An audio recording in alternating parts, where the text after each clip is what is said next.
All righty. Good morning. It's 9 a.m. and welcome to our regular Board of County Commissioners meeting for September 25th. Welcome to those in the room, those that might be watching the live stream or those that may be watching the recording at a later date. Before we call the roll, I'd like to introduce Assistant Pastor Dave to come up and provide us an invocation and lead us in the pledge. Thank you, Commissioner. Let's bow our hearts before the Lord. Father in heaven, we thank you and we praise you, Lord, for bringing us here for such a time as this. Lord, your word says that you control and you guide the hearts of kings. Lord, we just ask that your Holy Spirit, Lord, just be in command and you be glorified in all of this, Lord, that you guide the hearts and the minds and the thoughts of everyone that's within the sound of my voice. Lord, that you might be glorified in all of these things. Father, our nation is hurting, and Lord, we need you desperately. Lord, we just ask that you guide and direct. Give these leaders, Lord, that you have handpicked for this position. Lord, give these leaders your wisdom, Father, your guidance, your blessing. And Father, protect the families and protect all the ones, Lord, that are standing in the gap, that are trying to make a better life for all of us. Lord, I just ask your blessing. I ask your anointing upon this meeting and upon each and every word that's spoken and upon each and every heart that's hearing this. We pray these things in the mighty name of our Lord Jesus Christ, Yeshua HaMashiach. Amen.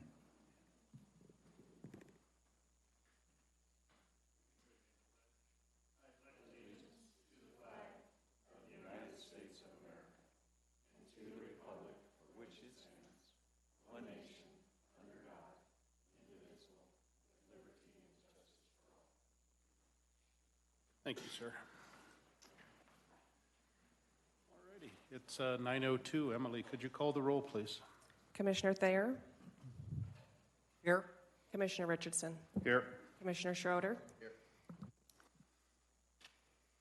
All righty. Our first item of business is approval of the agenda. I don't believe we have any changes. I would accept a motion. Mr. Chairman, I move that we approve the agenda as presented. We have a motion and a second to approve the agenda as presented. All in favor, please say aye. Aye. Aye. Motion carries. So our first item of business is the items on consent. I would accept a motion. Mr. Chair, I move we approve the items on the consent agenda as presented. Second. A motion and a second to approve the items on consent. All in favor, please say aye. Aye. Aye. Aye. Motion carries. Elected officials, department heads, and staff reports. Do we have anything from elected officials today? Okay, not seeing any. And I believe Tiffany.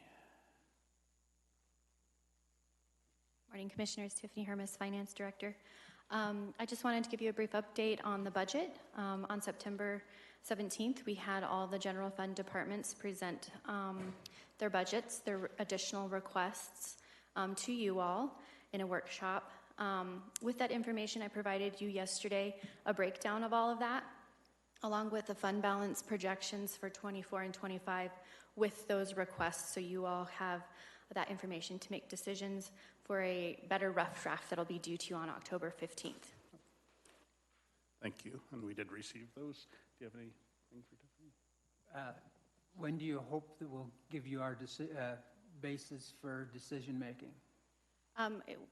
Within the next week or two would be beneficial, so we have time to put the rough draft together by the October 15th deadline. Good, thanks. Mm-hmm. Nope. Appreciate you setting up the work session last week. It was a lengthy day, but I think it was good to hear from everybody directly on what their needs were, so I appreciate that. Thank you. Thank you, Tiffany. Alrighty. So at this point, we'll move on to citizen public comment. This is an opportunity for folks to raise issues that are not going to be on the agenda today. If there's questions, if we can answer them from the table, we'll try to do so after public comment ends. If it's an issue we need to take up, we'll put it on a later agenda. So Do we have anybody for public comment today? Ma'am? I would ask that you give your name and address for the record and try to keep your comments to about 3 minutes. My name is Dana Hayes, 24421 Main Street in the town of Elbert. First of all,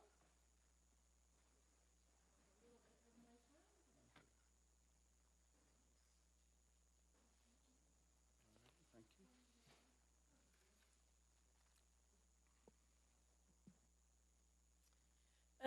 you. 2 weeks ago when I came in, I talked about there's a water issue on Main Street, and Road and Bridge were very quick to tell me that everything was good, it was all going really well. Well, it's not. My neighbors, which she is the one with the email and the photos, that was after the July 21st storm that we had.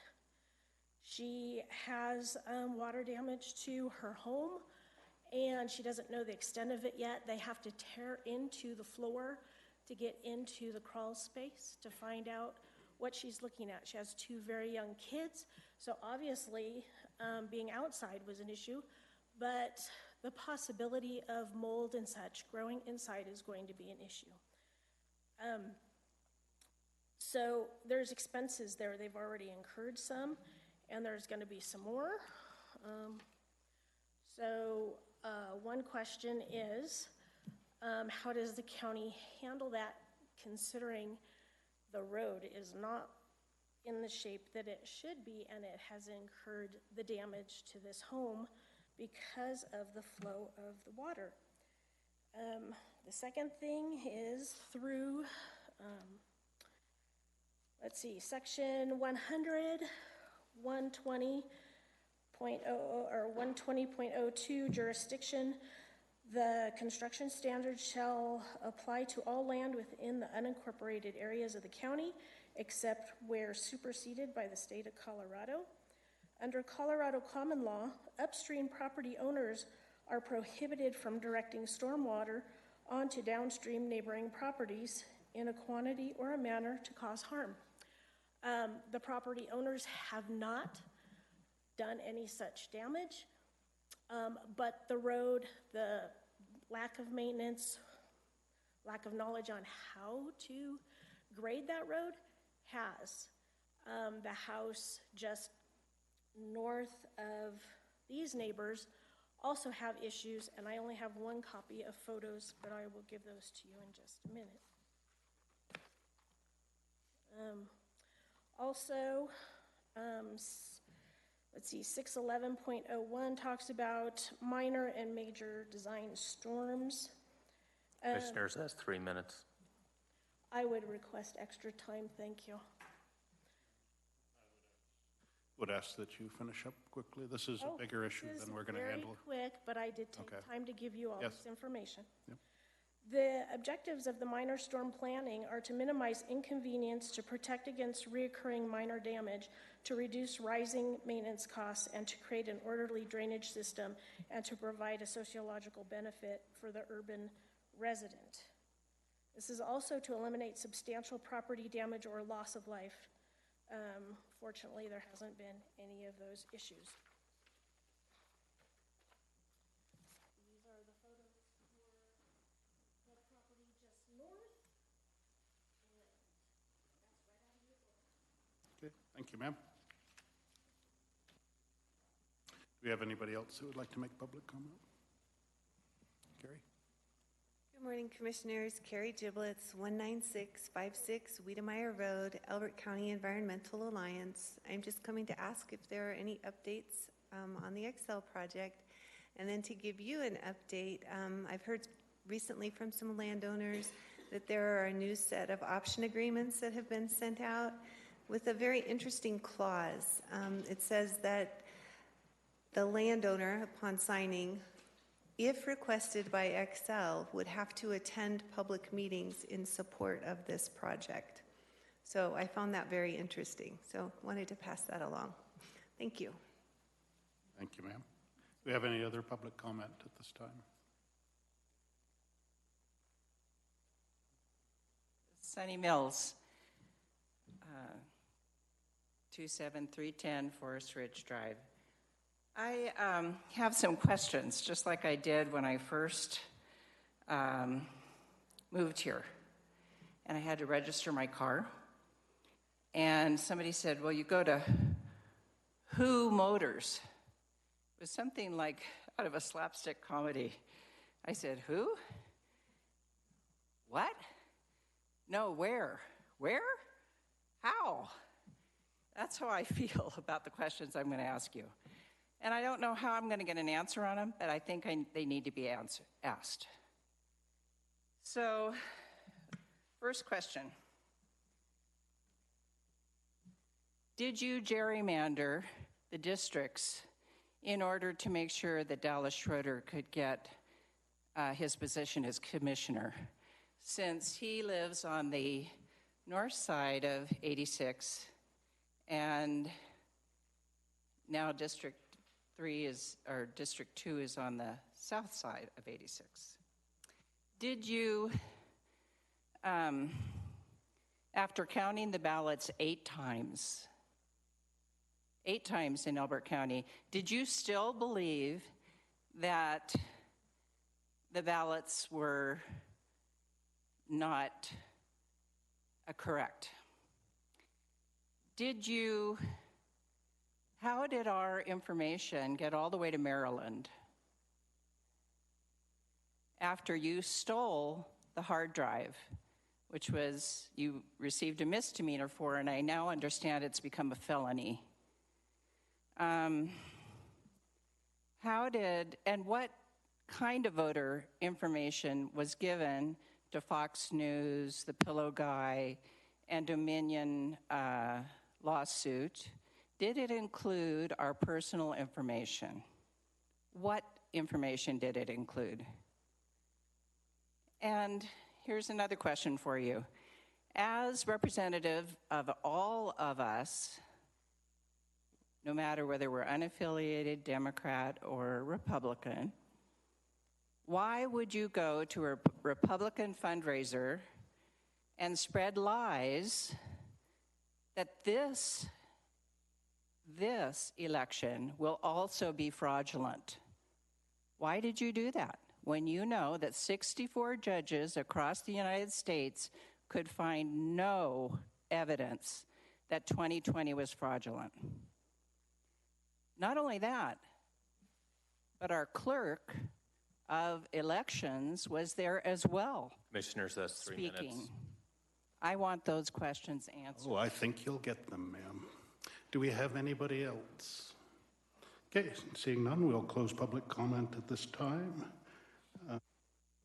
In terms of Excel, no, we have not received an application, though the last communication was we would receive one this month. So I will see. There's only a few days left.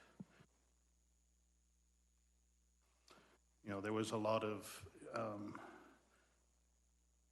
I guess at this point I'll turn it over to Dallas for some discussion of where things are with Elbert, and then I think we can address the final questions as well. Okay. As far as Elbert, we're continuing to work on doing a plan to upgrade the drainage there. We've instructed the Public Works Department to bring in a surveyor, and that we'll have a public meeting down in the town of Elbert. We'll make notification out that'll go over solutions, possible solutions, what can and can't be done with that situation on Main Street. And so we're aware of that there's problems all up and down Main Street, and it was created, the problems were created a long time ago, but we need to do what we can to alleviate those. And as I've stated before, it'll take cooperation from both the citizens in the county to try and find a good solution for the drainage off of that hill to the west. And it's a tough deal, so we have to get the engineers involved, we have to get the surveyor involved, so we know where our right-of-ways are. Those are our basic starting points, and then we'll move on from there. So thank you for bringing it to our attention. We are aware that there's issues down there, and we'll continue with it.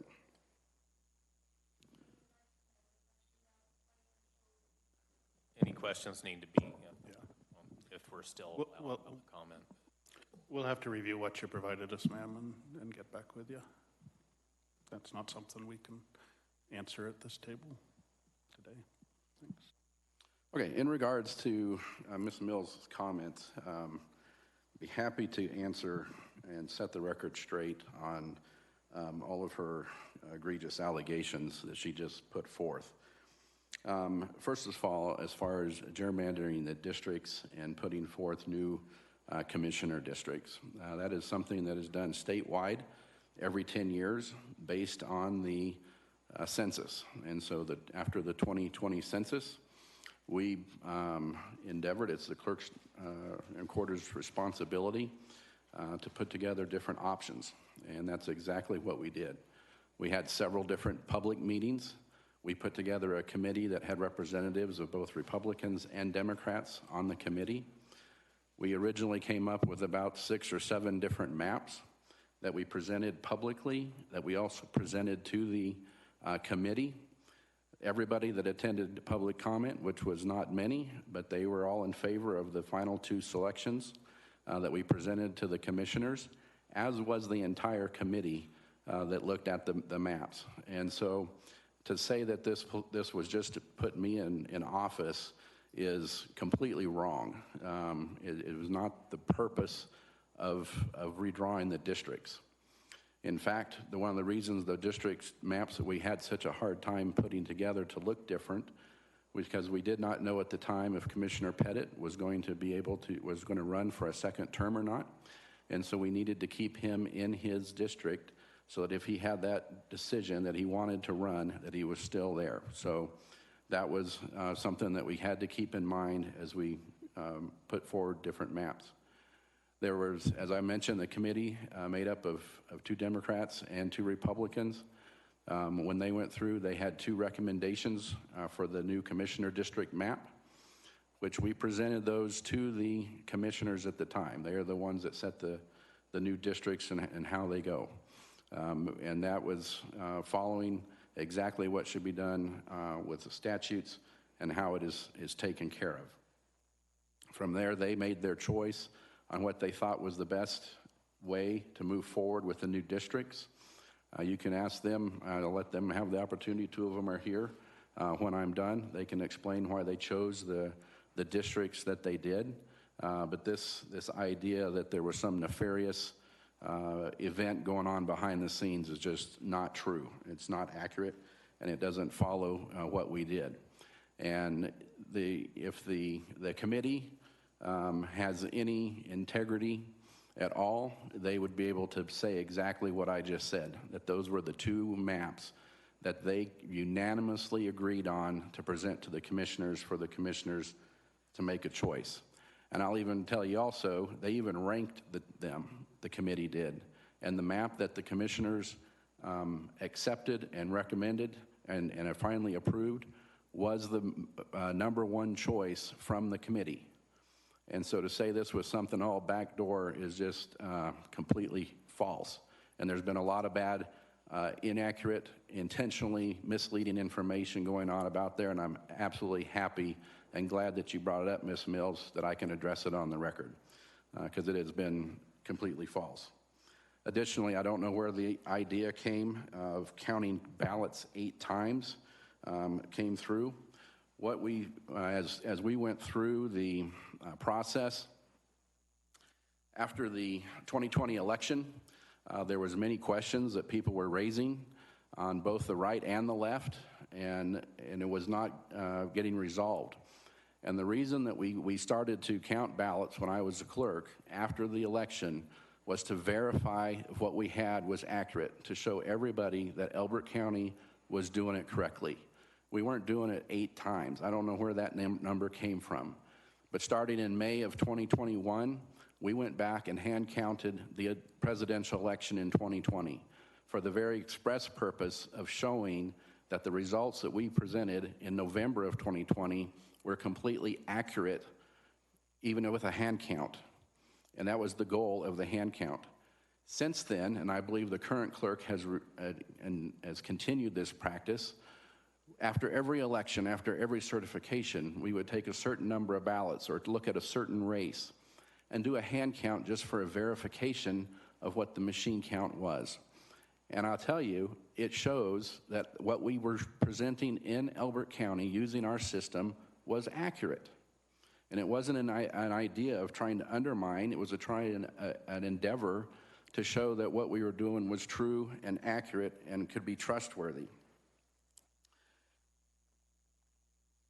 Thirdly, it's a completely false statement that I've been charged with a misdemeanor or a felony with any of my actions that I took place in the clerk and recorder's office.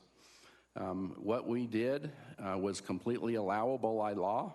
Believe me, if there was a crime committed there, the Secretary of State would have been all over us. She already was. She always was watching us. But no charges were ever brought against us on me or anybody in my staff for anything that we did. And it is egregious that information is out there. I find it slanderous to say that I have been convicted or charged with a crime when it never happened.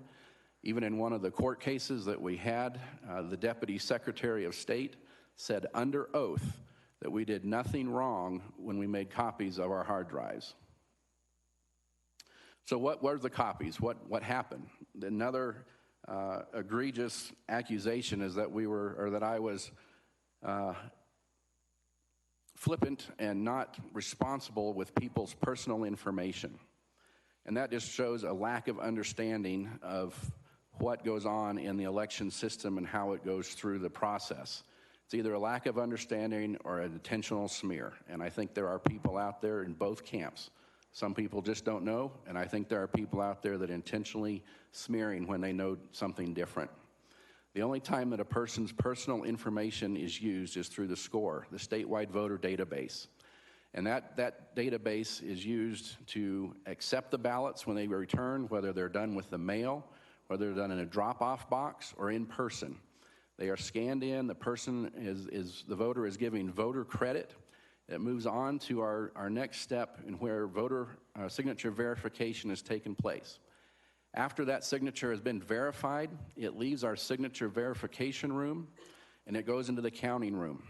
When that ballot is separated from the envelope, there is no way of knowing how that ballot would go back to that particular voter. And so when the ballots are scanned into the voting system, that's all that's voted or scanned in. There's no driver's license, there's no personal identification information, there's no birth certificate. There's none of that information is there because the only information that's there is what's on the ballot. It's what it is. And so when the drives are made, when we made the copies of the drives of those systems, the only information, the only data that was on those systems was ballot images. And that's 100% it. Even if someone had tried to make an identifying mark or put their name on it, our judges are trained to go through that and make sure that that is removed, that ballot is duplicated, so it never gets put into the scan system that would be able to identify anybody. And so to say that somehow I put out people's social security number or their personal identifiable information is just flat false. It did not happen. It could not happen with what we did. It's completely different. And these continued smears, like I said, I believe are intentional in some people's case, and some people are just ignorant of the fact of what goes on in the election.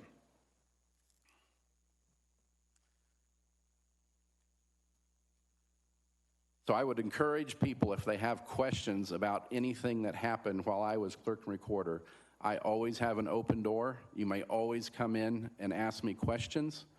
To sit there and be a keyboard warrior, to put anything out on there that you do not have first-hand knowledge of is irresponsible.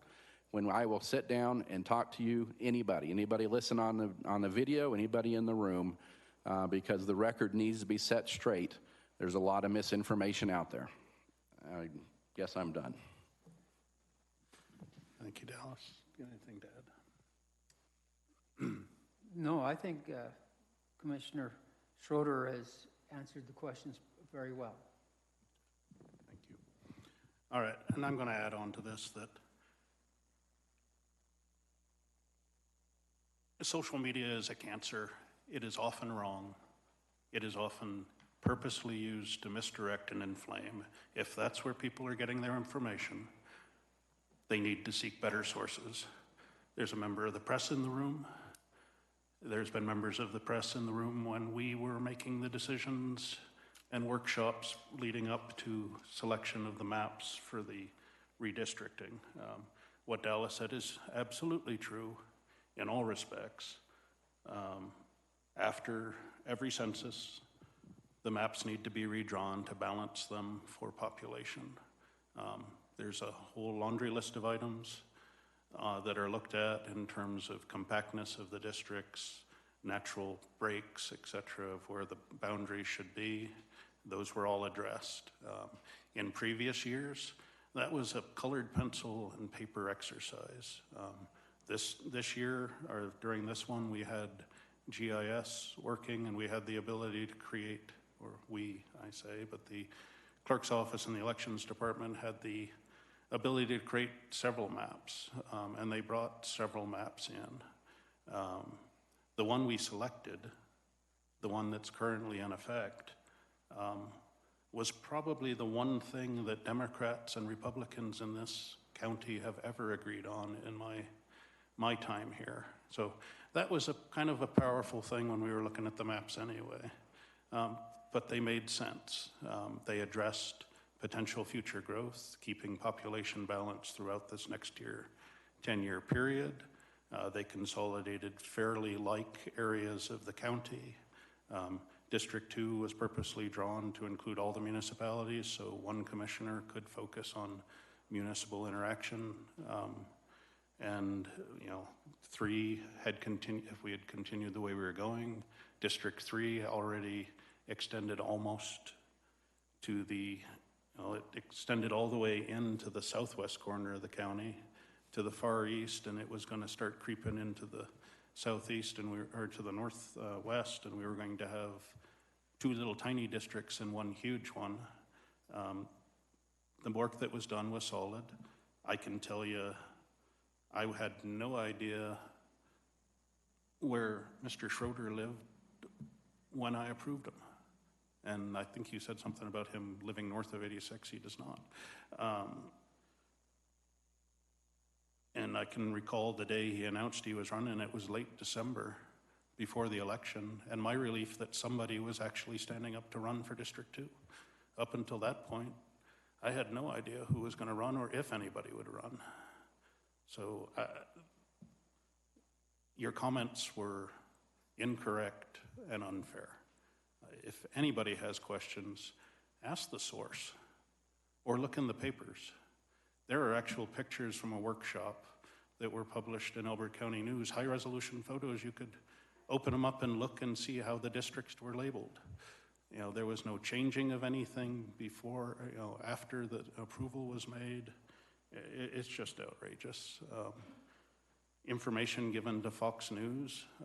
There were lawsuits, and we received subpoenas to provide information. I don't think at that point we even had the information. The drives were in the hands of the Secretary of State. So if any information on those drives were delivered to anybody on the East Coast, it was done so by the Secretary of State. Or I'll clarify that. Okay, On thank you. the subpoena that we received on the Fox News lawsuit with Dominion, we still were in control of the drives at that time. And what we did, because we knew that it was a controversial subpoena, is we notified the Secretary of State of our intent to comply with the subpoena unless they made some sort of action, and they did. And so we kind of walked a fine line there of saying, yes, we will follow this and obey this subpoena, but we want everybody that potentially has interest in it to be made aware of our intent. And that is when they became very aggressive toward us as far as taking us to court to get those drives back. So we did not release anything in those drives. Nobody has ever seen those. We have affidavits from the attorneys that had those in their control, nobody ever looked at those drives. They maintained chain of custody throughout the time that they were under my control. After they went to the secretary's office, they were out of my control. I think we've plowed this ground enough right now, but if there are other questions, I'd ask that they be submitted along with the source from which that question arose, because just about, well, the accusations, the allegations that were just made are just patently false. It would be interesting to know where they're being generated from, so everybody could know what is a poor source of information. I don't even recall what it is, but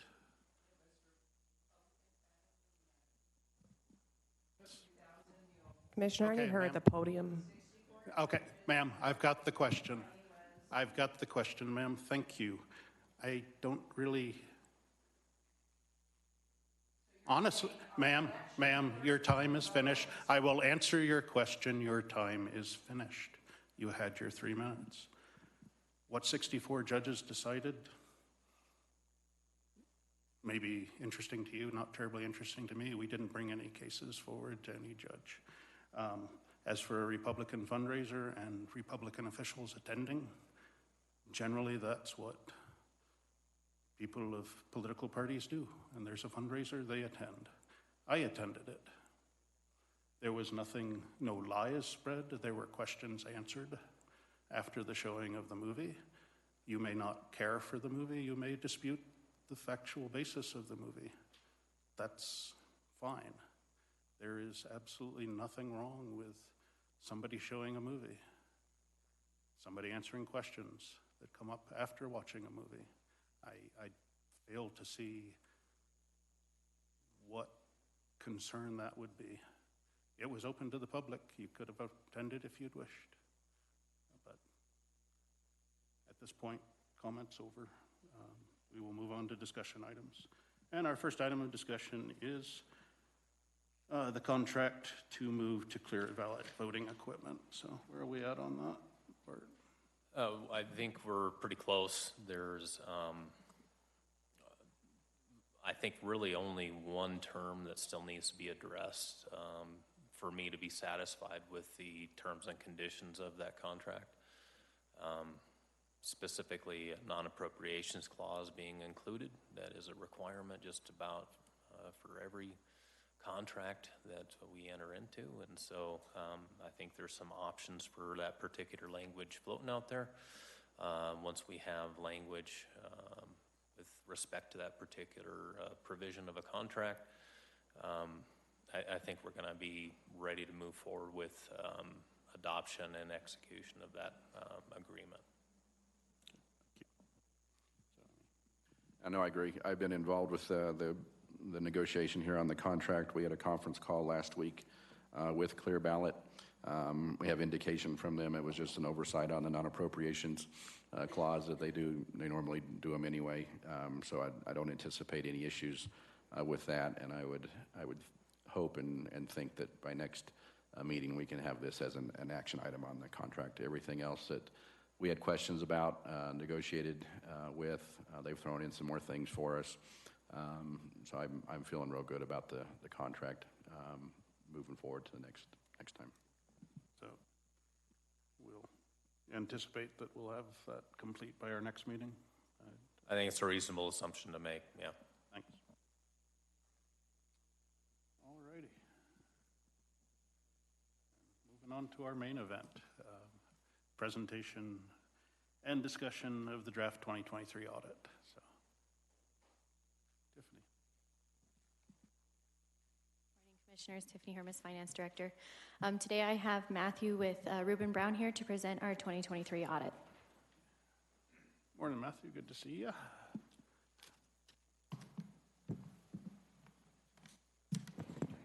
Good morning. Morning. So as Tiffany mentioned, I'm here to talk about the draft results from the audit. It's in draft form only because we're leaving it open for minor edits. Tiffany gave me a couple this morning. We don't anticipate the drafts that you were presented changing in any substantial manner. So I'll give you the results of the audit, what we're planning on issuing, and then I'll take any questions. I won't go through it in detail because I could talk about it for 4 hours, but I'm guessing most people won't care about that kind of detail. So as is customary, every year the county is required to hire a firm to do their independent financial statement audit. Because the county receives and expends more than $750,000 of federal funds, we also get to do a special extra audit commonly called a single audit or a federal expenditures audit. So we did perform both of those audits. We will be issuing an unmodified or a clean opinion on the financial statements. And then we also do issue an opinion over internal control over financial reporting, as well as an opinion on compliance with the federal program expenditures. I'll talk about the results of that a little bit later. We did have 2 recommendations with regard to the federal expenditures audit, but really overall, a great job. As part of the audit process, we did have a new accounting standard we had to implement this year. We talked about it a little bit last fall when I came and presented the 2022 results. We had to implement GASB 96, which had to do with how we account for subscription-based information technology arrangements, basically how we buy technology. It's changed. You don't buy a disc at Best Buy or wherever for a technology. You're usually buying it through a agreement whereby the technology provider often hosts your data and does some other stuff. So the GASB decided we needed to issue a new standard, much like the leasing standard, saying there's a financial obligation there, but you're also gaining the access to an asset or a right to use asset. And so what we did, we looked at the county's implementation of that. The county did all their own implementation. We just audited it, and we noted no material modifications to that implementation of that standard. So that's included in Note 2 of the financial statements. Really nothing in the financial statements out of the ordinary, other than obviously some additional activity relating to the flooding that was occurred and some of the supplemental budget appropriations that were required to that. I know the recovery will span several years, working through FEMA and so on, and so we anticipate likely auditing FEMA for 2024. So that's that. Inherent in every set of financial statements are estimates. So there's your common estimates, depreciation being the one I talk about each year. It's how long do our assets that we have, how long do we expect those to last, and then we charge that through operations through something called depreciation. So buildings last approximately 39 years, vehicles last a certain period. A lot of our vehicles are leased, so a lot of times that amortization or depreciation is limited to the period under lease, but really nothing out of the ordinary there. Inherent in some of the other estimates is we do have to make some estimates where if financial terms are not disclosed in an agreement for like a borrowing rate, we use like what was the normal borrowing rate for other things that we've borrowed for. But by and large, most of your agreements had terms defined in them. So we're to make you aware of that. We also have to estimate if there's renewal clauses, are we likely to renew agreements and that sort of stuff. And that's why it's an estimate, but nothing out of the ordinary that I would need to bring to your attention. Included in the financial statements are key disclosures. Footnote 3 talks about the cash and investment holdings of the county. So not all of the cash and investment holdings are things you would expect to see at a Colorado government. You're kind of limited in what you can invest in. It needs to be pretty secure investments, bonds, CDs, pooled cash investments, and just regular deposits with financial institutions. So that capital asset note is note 4. So all of the different assets owned by the county and kind of the operations with that. Note 5 talks about the long-term obligations. So whether it be bonded debt, lease liabilities, SBITAs, or the information technology arrangement liabilities associated with those are all in note 5. And then the commitments in note 9 are there. As part of the audit process, we did just have a handful of audit adjustments, nothing that I need to bring to your attention. I do want to applaud your team, both the county actual employees as well as your outsourced assistants. Tiffany and her team, as well as Michelle, your outsourced assistants, did a great job getting ready for the audit. I know they're always looking to make improvements.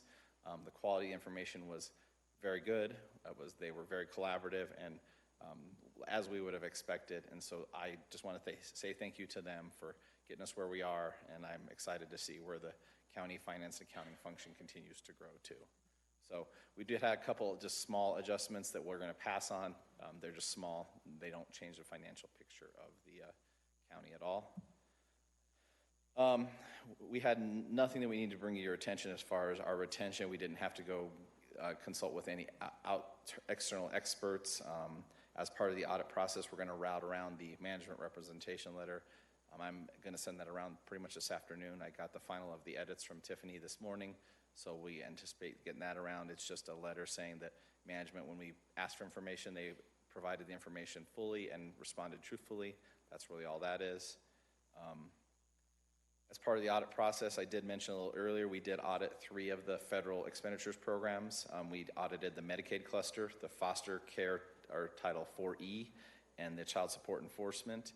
We did issue something called a material weakness and a significant deficiency. The Medicaid cluster, we had a significant deficiency related to internal control.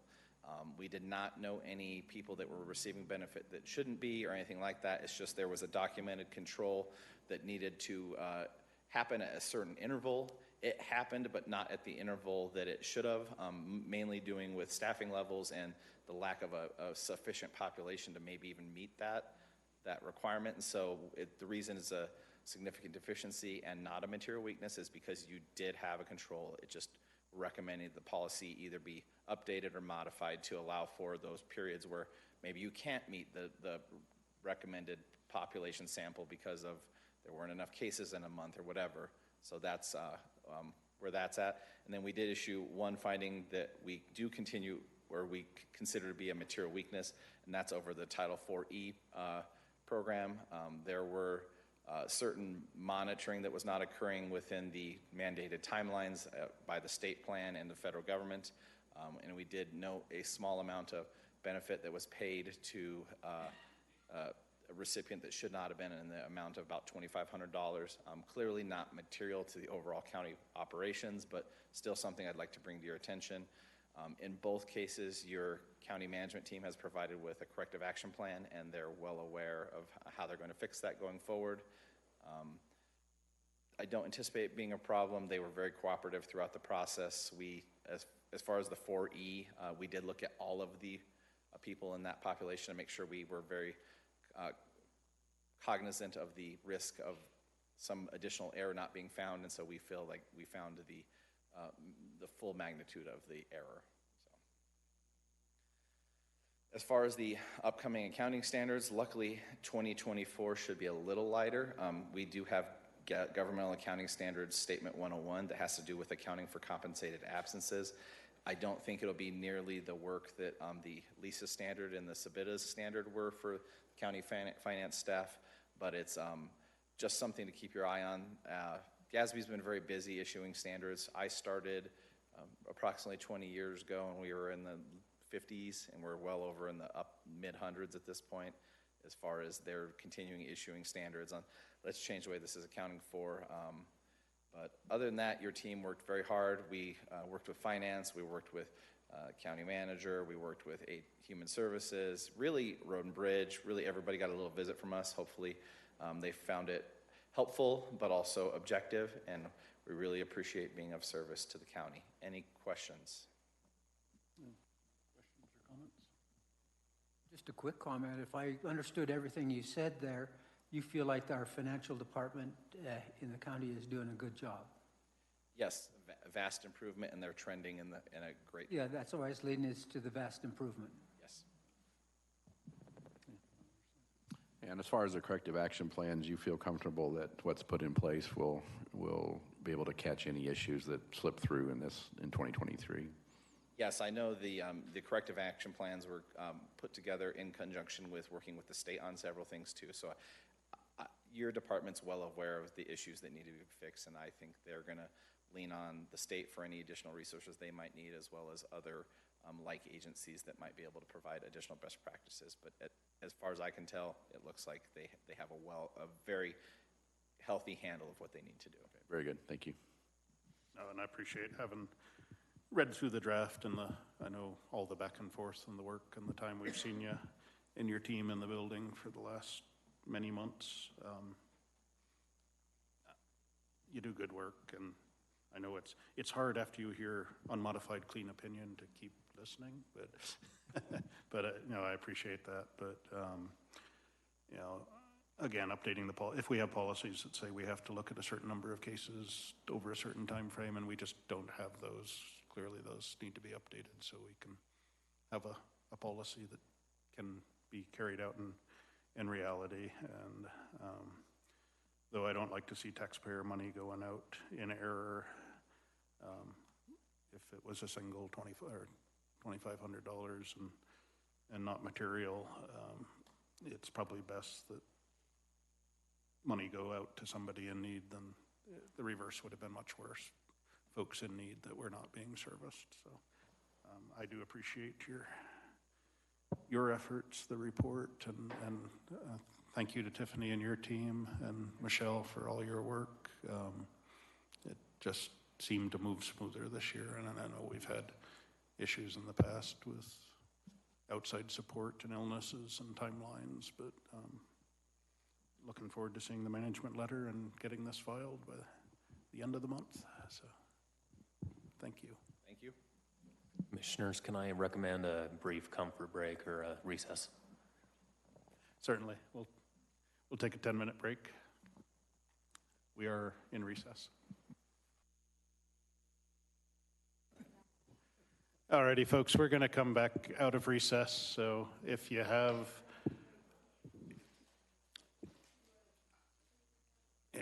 excuse me, if you have a conversation, could you take it out in the hall? We have some business to conduct. So thank you. So it is 10 o'clock. We've returned from recess. Moving on to action items. The first item we have is consideration of the minutes from September 4th of 2024. Mr. Chairman, I move we approve the minutes from September 4th, 2024 as written and dispense with the reading of those minutes. Second. I have a motion and a second to approve the minutes of September 4th and dispense with the reading. All in favor, please say aye. Aye. Aye. Aye. Motion carries. Second item we have is consideration of minutes from September 11th. Mr. Chair, I'd like to make a motion to approve the minutes from September 11th, 2024 as written and dispense with the reading of those minutes. Second. A motion and a second to approve the minutes from September 11th and dispense with the reading. All in favor, please say aye. Aye. Aye. Aye. Motion carries. Okay, third item we have is consideration of approval of the road use agreement for high-tech RV and boat storage. We discussed this at our last meeting. There was a couple of minor changes made, I believe. Yeah, there was some specific requests on the direction and the distance that were going to be maintained or improved specifically as a result of this agreement. More detail was added. Some date changes were made to reflect that we're listening to it or considering it today. And so I'm recommending adoption or approval of moving forward with that particular road use agreement. It's exactly, I think, what Road and Bridge or Public Works was asking for and recommending. It's my understanding is that the applicant is also agreeable to that, and the additional detail that the board was asking for has been included in that. So, thank you. Thanks. Any comment or questions? So I'd accept a motion. Yes, just a quick comment first. It's an agreement with Road and Bridge and the high-tech RV and storage unit for about 2,200 feet where Mall Road enters into Highway 86. With that said, I move that we approve the agreement as presented. Second. Okay, we have a motion and a second to approve the road use agreement for high-tech RV and boat storage. All in favor, please say aye. Aye. Aye. Aye. Motion carries. Final one we have is filling of a vacancy for the Planning Commission. Roger Burton's seat in District 1 has been empty for a while. Of late, we've had issues achieving a quorum of the Planning Commission. The quorum requirements is a majority of those appointed, so with either 8 or 9, the quorum requirement is 5.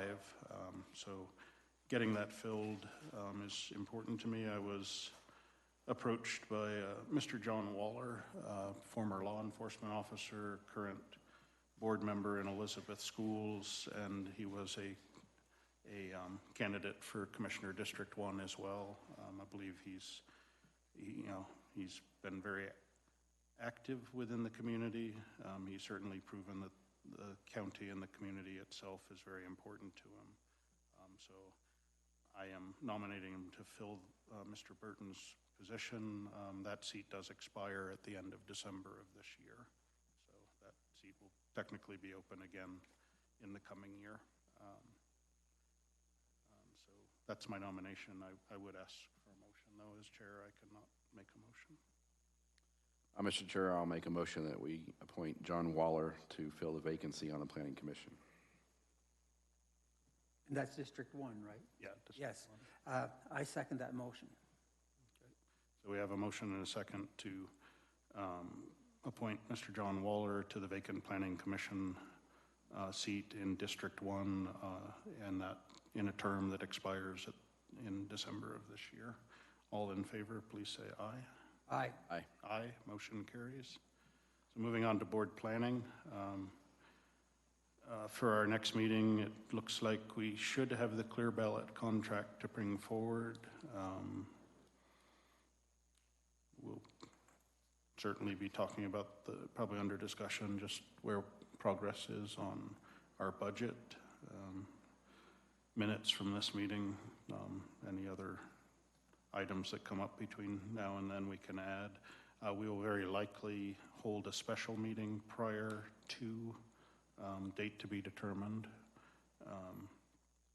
During consent, we did approve the engagement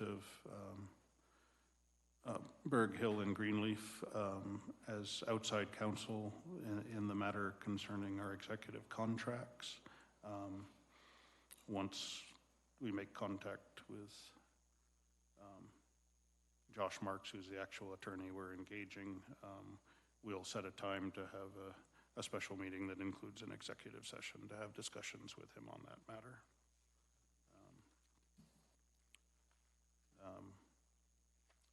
This afternoon, we do have some, not changes, but updates. The 3 items that we had listed, one is just a withdrawal of a Metro District service plan that had been submitted in regard to Spring Valley. Again, the applicants asked that those be withdrawn. We had planned to hear the PUD zoning and the preliminary plat for the subdivision known as EC East. Apparently, all the signage related to the notice of those public hearings had been removed from the private property that they had been posted on. So that hearing will be renoticed at a future date, but we'll discuss that further this afternoon. With that, that's all the business we have for this morning. We will be meeting this afternoon over at the fairgrounds because that's where the planned hearings had been noticed for. So it is 10:08. We're in recess and we'll reconvene at the fairgrounds at 1 p.m. Thank you.